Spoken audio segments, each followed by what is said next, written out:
বড় বড় বিল্ডিং ভাড়া করে রয়েছে, থাকার মানুষ নাই, ডাক্তার না থাকার কারণে রুগী আসে না। এই হাসপাতালে দান এবং গরু টরু ফালতাছে মানুষ।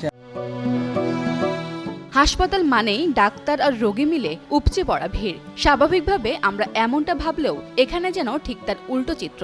নেই ডাক্তার, নেই রোগীর চাপ, তবে দেখা মেলে ছোট্ট একটা রাইস মিলের। শুনতে হাস্যকর লাগলেও যেখানে রোগী ও ডাক্তার থাকার কথা, সেখানে হাসপাতাল চত্বরে ধান নিয়ে ব্যস্ত সময় কাটাচ্ছেন কৃষকরা।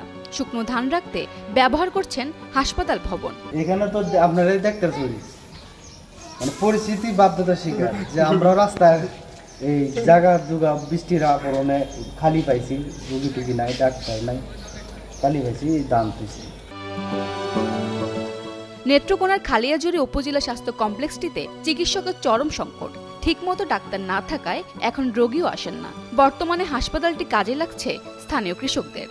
এই হাসপাতালে রুগী হয় না, ডাক্তার হয় না, রুগী থাকতো কন্টিনিউ চালু থাকতো এবং রুগী আইতো এবং ডাক্তাররা সুন্দরভাবে সেবা দিত, তাইলে কিন্তু বৈশাখ মাসে ধানের দৃশ্যটা দেওয়া যাইতো না। আর এই খালিয়াজুড়ি এলাকার মানুষ, শহর এলাকার মানুষের জায়গা কম। স্থানীয়রা জানান, ভবন থাকলেও তেমন কোনো পরীক্ষা নিরীক্ষার ব্যবস্থা নেই। ফলে রোগীকে অনেক পথ পেরিয়ে যেতে হয় জেলা সদর, পাশের মোহনগঞ্জ ও মদন উপজেলা স্বাস্থ্য কমপ্লেক্স কিংবা সুনামগঞ্জে। দুর্গম এলাকা হওয়ায় অন্তঃসত্ত্বা ও জটিল রোগে আক্রান্তদের চিকিৎসা সেবা পাওয়া কঠিন হয়ে গেছে। ফলে এখানে বেশি ঝুঁকিতে থাকেন মা ও শিশুরা। যদি একটা যোগাযোগ ব্যবস্থা থাকতো, মানে এখানে মনে করেন যে আসরের পরে যে একটা লোক যাওয়ার চেষ্টা করবে, এই সিস্টেমটা নাই। মানে হাওড়া এলাকা, তাই পানি, এরপরে রাস্তাঘাট অসুবিধা, তাই পানির বৃষ্টি হইলে পরে কাদা কুদা তাহে।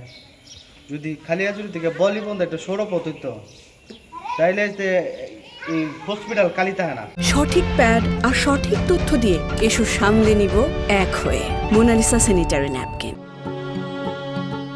হাসপাতাল কর্তৃপক্ষ বলছেন, দুর্গম এলাকা হওয়ায় চিকিৎসকরা এখানে থাকতে চায় না। জলাবদ্ধতা ও ধান শুকানোর পর্যাপ্ত জায়গা নেই। তাই হাসপাতাল চত্বরে কৃষকরা ধান শুকিয়ে নিচ্ছেন। এতে কৃষকরা উপকৃত হচ্ছেন। দেখতে পাচ্ছেন যে আমাদের হসপিটাল কমপ্লেক্সের ভিতরে কিছু জায়গায় ধান শুকাতে দেওয়া হচ্ছে। সেটা হচ্ছে যে সিজনাল কারণে বাইরের জায়গায় কিছু স্বল্পতা এবং জলবদ্ধতার কারণে দেখা যাচ্ছে যে বাইরে তারা ধান শুকানোর যে পর্যাপ্ত পরিবেশ সেটা পাচ্ছে না। এবং স্থানীয় কিছু লোক আছে, তারা হচ্ছে যে এখানে ধান শুকাতে দিচ্ছে। পরবর্তীতে যখন শুকানো কাজ শেষ হবে তারা হয়তো নিয়ে যাবে আর কি।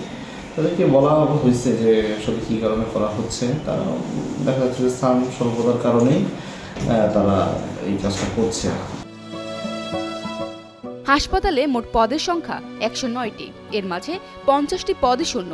বিশেষজ্ঞ ডাক্তারের পদ রয়েছে 4টি। এর মাঝে জুনিয়র কনসালটেন্ট সার্জারি পদ শূন্য। অন্য 3টি পদ জুনিয়র কনসালটেন্ট মেডিসিন, গাইনি ও অবশ পদের বিপরীতে 3 জনের পোস্টিং থাকলেও এসব ডাক্তার প্রেষণে রয়েছেন অন্যান্য হাসপাতালে। তাছাড়া সহকারী ডেন্টাল সার্জন ও আয়ুর্বেদিক 2টি পদের বিপরীতে থাকা 2 জন ডাক্তারও প্রেষণে আছেন দীর্ঘদিন ধরে। মেডিকেল অফিসারের 2টি পদও একেবারে শূন্য। হাসপাতালটিতে চিকিৎসা দেওয়ার জন্য ডাক্তার হিসেবে আছেন শুধু 1 জন। এছাড়া স্টাফ যারা আছেন তারাও বিনা অনুমতিতে কর্মস্থলে অনুপস্থিত থাকেন। নেত্রকোনা থেকে ফয়েজ আহমেদ হৃদয়ের পাঠানো তথ্যচিত্রে ডেস্ক রিপোর্ট, কালের কণ্ঠ।